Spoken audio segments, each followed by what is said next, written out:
स्वस्ति श्री गणेशाय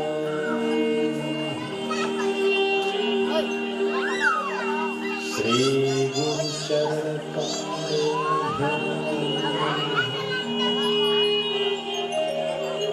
श्री सरस्वती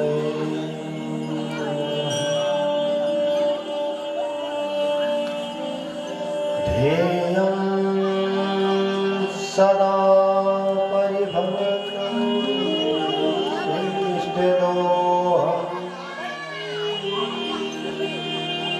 तीर्थास्पदं शिवविरञ्चिनुतं शरणं भृत्यार्तहितं प्रणतपालभवाब्धिपूतं वन्दे महापुरुषते चरणारविन्दम्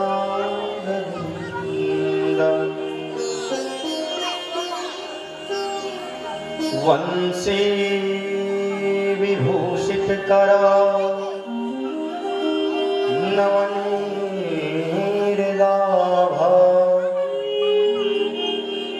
पीताम्बरं धरुणबिम्बफलाधरोष्ठा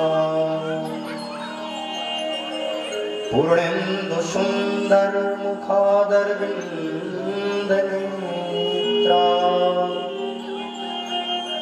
कृष्णात् परं किमपि तत्त्वमहं न जाने नारायणं नमस्कृत्यं नरं चैव नरोत्तमं देवी सरस्वती व्यासं ततो जयमुदीरये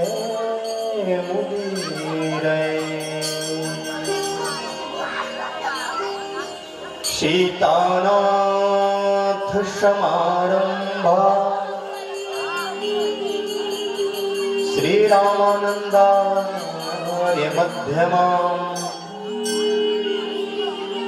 अस्मदाचार्यपर्यन्तं वन्दे श्रीगुरो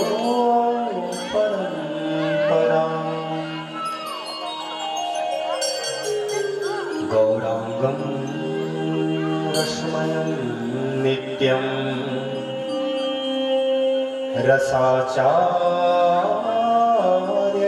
रसाचार्यरसोत्सुकम् श्रीमद्रामहंसदेवाख्यं सद्गुरो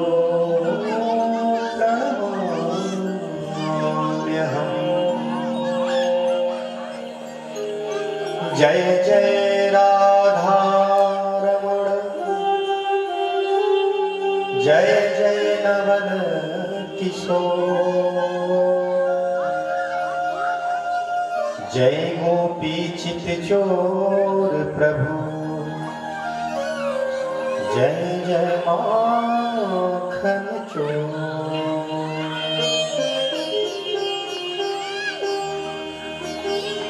दिव्यवेशधरं राम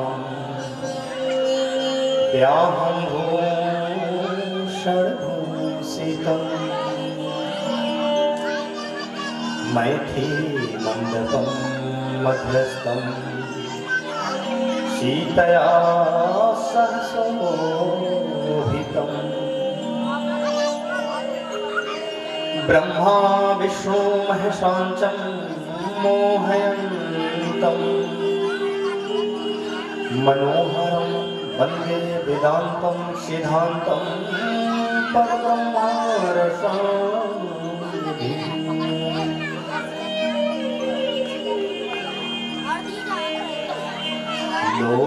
लोकाभिरामं रणरङ्गधीरं लोकाभिरामं रणरङ्गधीरं राजीवनेत्रं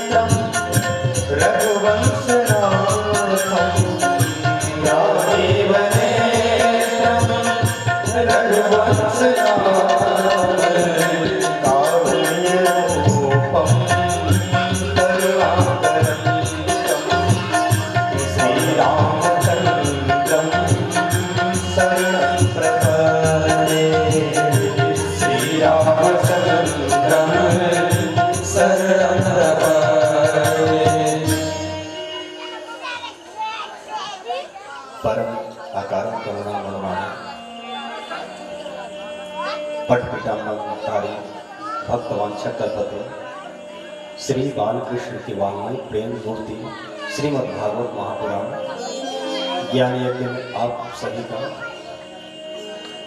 स्वागत है।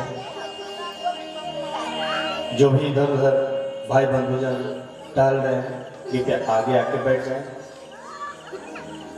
जो भी बाल गोपाल आगे विराजमान है शांत रहेंगे, ध्यानपूर्वक कथा श्रवण करेंगे। कथा में प्रवेश करने से पूर्व 2 मिनट भगवान नाम संकीर्तन करते हैं।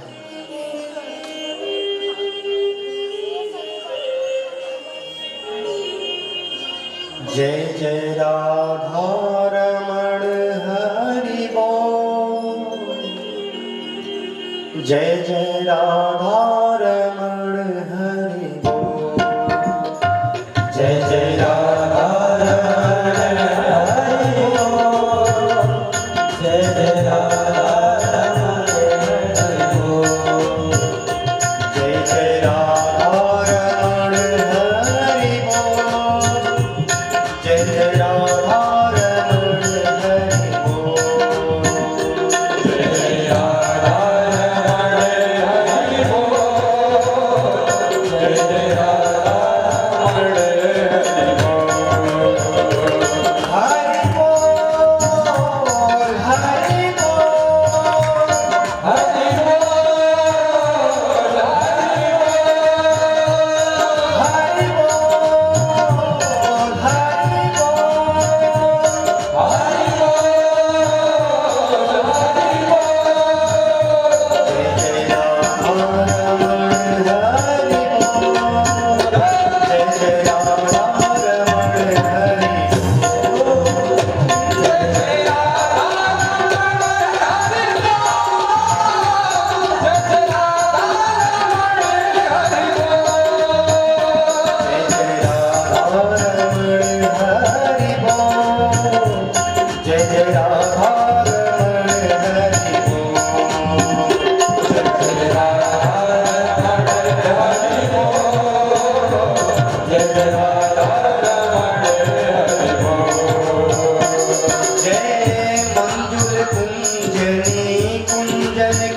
रस कुंज विचित्र समाज की जय, यमुना तट की बंसीवत की, गिरिजेश्वर की गिरिराज की जय, ब्रज गोपिन गोप कुमारन की, विघ्नेश्वर के शुभ साज की जय, ब्रज केशव संतन भक्तन की, ब्रज केशव संतन भक्तन की, ब्रजमंडल की ब्रजराज की जय, ब्रजमंडल की ब्रजराज की जय, ब्रजमंडल की ब्रजराज की जय, जय जय राधा रमण हरि बोल, जय राधा रमण हरि बोल। जय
जय जय राधा रमण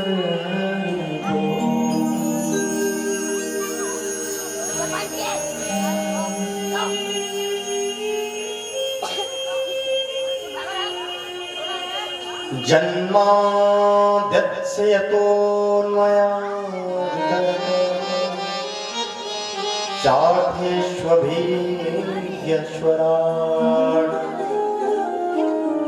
तेने ब्रह्म हृदयादिकवये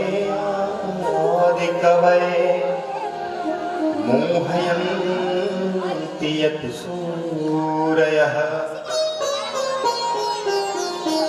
तेजोवारिमृतां यथा विनिमयो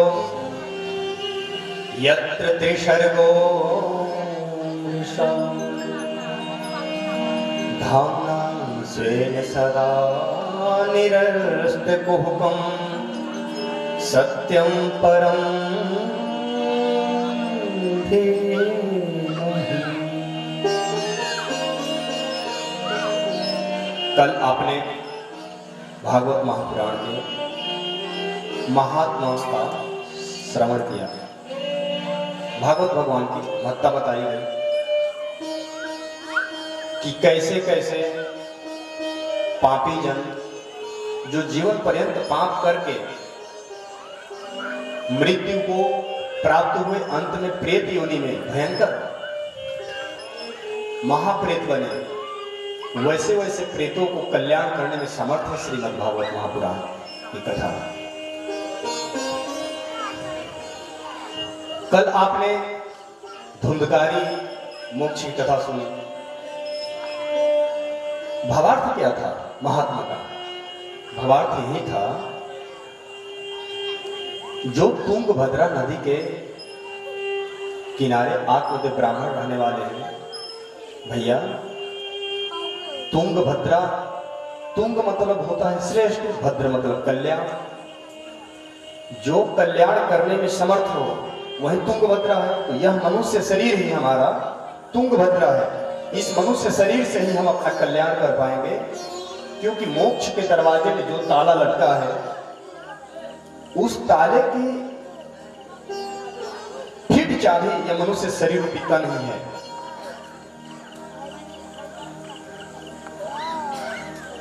कल मनुष्य शरीर की भी बड़ी गाथा गाई हमने।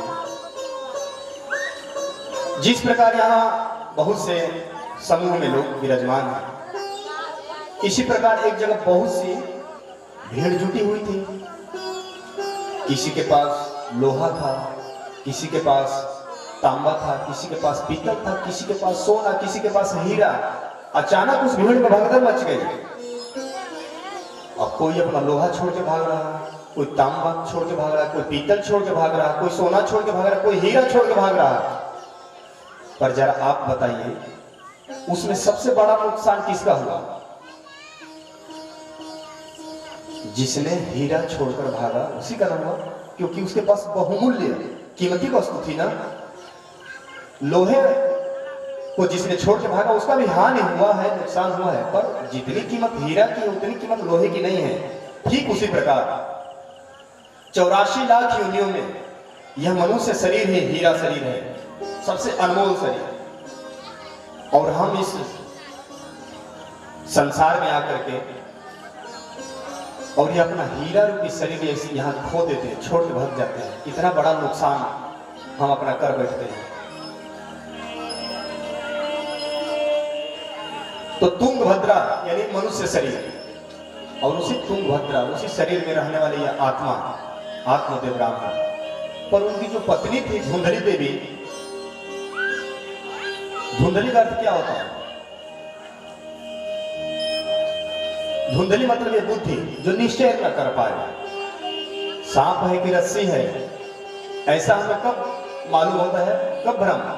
दिन में या रात में? बोले भैया दिन में भ्रम होने की कोई बात ही नहीं हो सकती, क्योंकि दिन में साफ दिख जाएगा कि रस्सी है कि सर्प है। और रात में तो जब पूर्ण अंधकार हो तो वहां तो अपना हाथ ही नहीं दिखता, तो वहां कैसे दिखेगा कि रस्सी है कि सर्प है? यह हमें भ्रम कब उत्पन्न होता है? जब धुंधला धुंधलापन होता है उसी समय, जैसे सायकल धुली बेरा, उस समय साफ नहीं दिखता है कि वह कौन है। उस समय उस धुंधलापन में रस्सी पड़ा है कि सर्प पड़ा है, ठीक उसी ये बुद्धि है हमारी धुंधली, निश्चय नहीं कर पाती है। और धुंधकारी, यह जो काम क्रोध मद लोभ यह है, यह 5 वेश्या ये सबके मस्तिष्क में रहते हैं। सत्वगुण रजोगुण तमोगुण का प्रवाह चलता रहता है, उसी के अनुरूप इनका भी विकास इत्यादि होता रहता है। जो नरक में जाने के 3 मुख्य गेट है। जैसे इस प्रांगण में, सत्संग प्रांगण में आने को मुख्य गेट है ना, वैसे नरक में जाने के मुख्य 3 ही गेट है। पहला काम, दूसरा क्रोध, तीसरा लोभ। ये प्रमुख गेट है नरक में जाने के।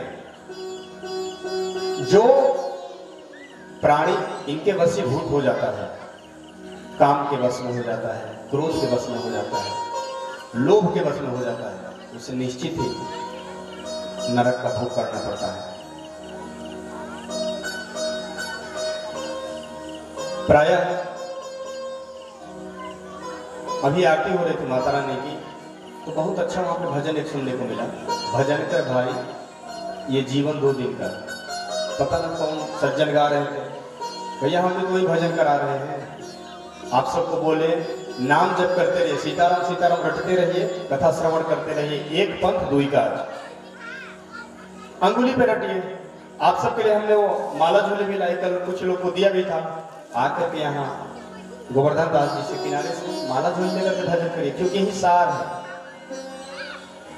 तो नाम जप करते रहेंगे। आजकल प्रायः सभी के मन में एक प्रश्न बना रहता है कि महाराज, जो लोग प्रायः पाप करते हैं वो सुखी दिखते हैं, और जो लोग जितना ही पुण्य करते हैं, धर्म करते हैं, वो दुखी होते हैं। क्यों? ऐसा देखने में भी आता है कि जो लोग बहुत धर्म कार्य इत्यादि पूजन पाठ करते हैं वो दुखी ही नजर आते हैं, और जो पाप इत्यादि कर्म में, चोरी में, कसाई इत्यादि का काम करने में जो निर्लिप्त है, वह प्रायः बहुत सुखी दिखता है। यह प्रश्न सभी के मन में बना रहता है। इसका समाधान आप सब ध्यानपूर्वक सुनिए। जैसे एक किसान के घर में एक मित्र गया, उसने देखा कि घर में चावल ही चावल पड़े हैं, पर किसान को देख रहा है कि वो गेहूं की फसल के लिए मेहनत कर रहा है, गेहूं में पानी चला रहा, सिंचाई कर रहा, दिन रात खाद भी लगा रहा। तो उसने पूछा किसान से, क्यों भाई तुम दिन रात गेहूं की फसल की रखवाली कर रहे हो, गेहूं की सिंचाई कर रहे हो, और तुम्हारे घर में चावल पड़े हैं, ऐसा क्यों? तो किसान क्या बोलेगा? किसान यही जवाब देगा कि भैया जो हमारी पिछली फसल थी वो धान की थी, तो कट के आई है घर में, तो चावल ही चावल है, और गेहूं के फसल अब हमने लगाए हैं ना, समय आने पर यह गेहूं के फसल पकेंगे, तब कट के घर आएंगे, तब घर में फिर गेहूं ही गेहूं दिखेंगे। ठीक उसी प्रकार इस शरीर को भी गीता में खेत कहा गया है, क्षेत्रज्ञ। इस शरीर रूपी खेत से शुभ अशुभ जो जो हम कर्म करते हैं, पाप अथवा पुण्य, तो हमने पिछली फसल पाप की बोई थी, आज उसी के प्रभाव से दुख आ रहे हैं, पर अचानक कहीं संत की कृपा हो गई, गुरु की कृपा हो गई, आज हम भजन में लग गए, भजन भक्ति करने लगे, तो पिछली फसल, पिछले तो हम पाप किए, पहले तो वही हमको भोगने को मिलेगा।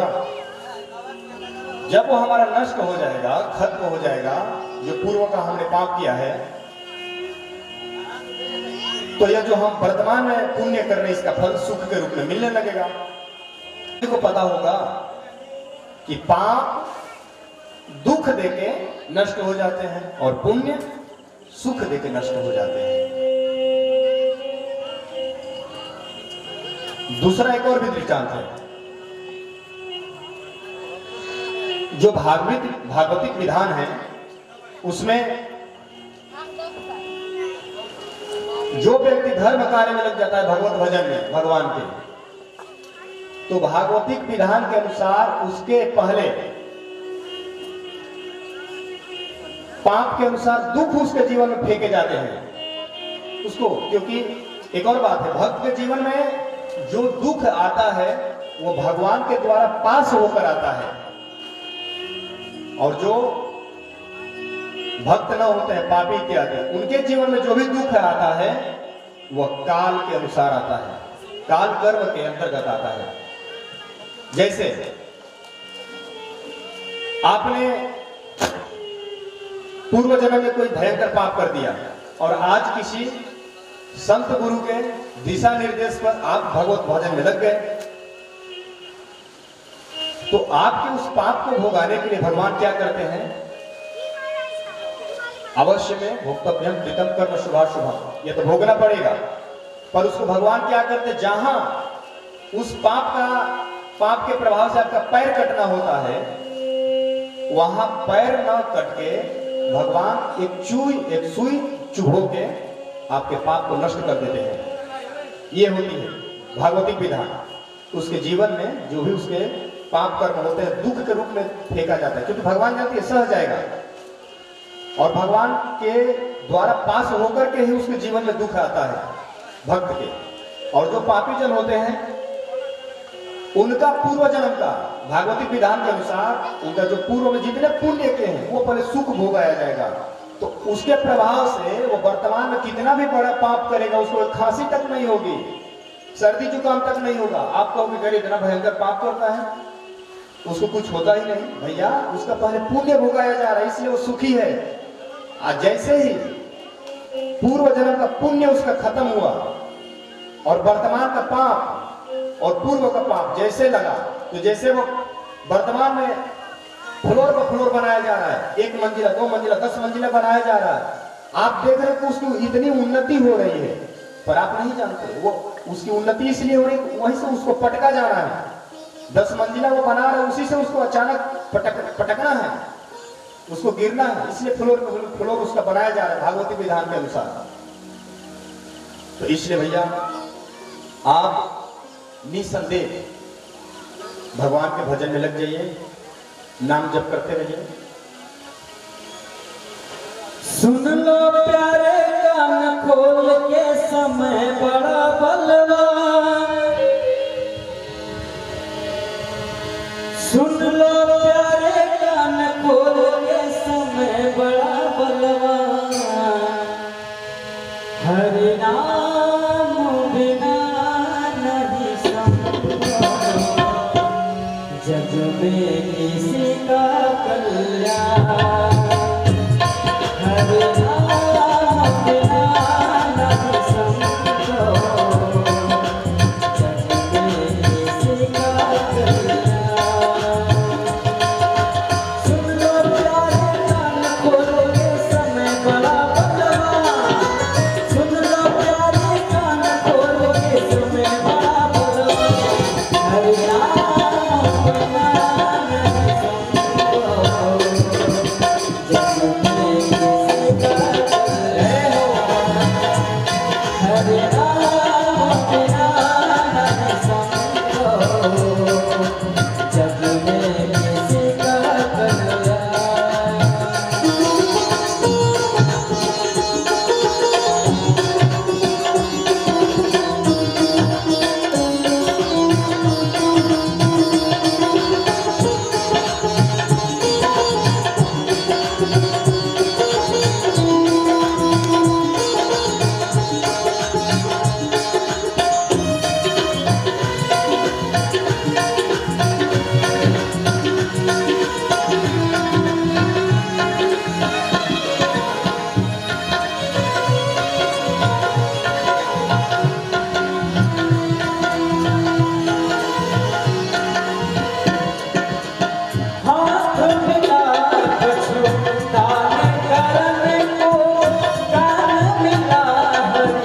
भजन सुनाने को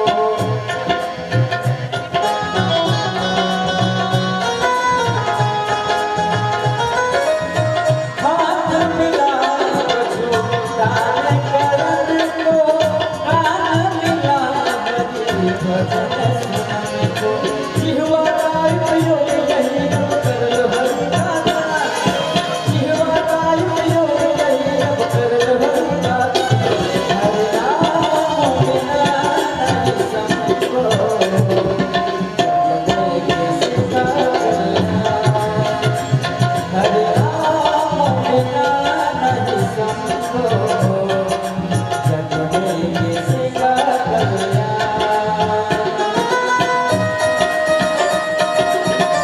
दोनों हाथ में ताली बजाते हैं कामत के कंजरे में।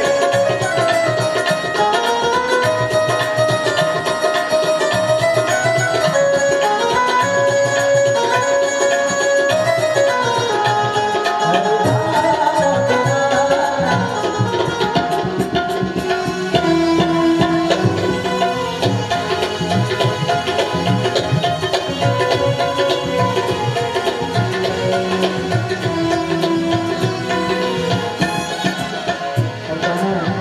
हाथ मिला प्रभु दर्श करने को पैर मिला है तीर्थ गमन को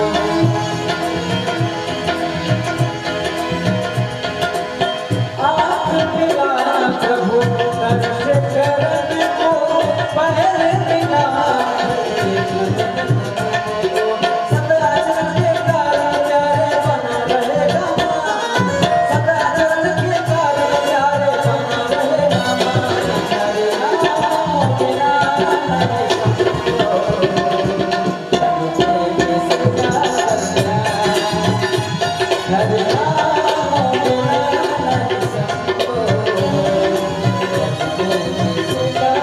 हरे राम बिना नहीं समझो जगने के सिवा राम बिना नहीं समझो जगने के सिवा करना हरे राम बिना नहीं समझो जगने के सिवा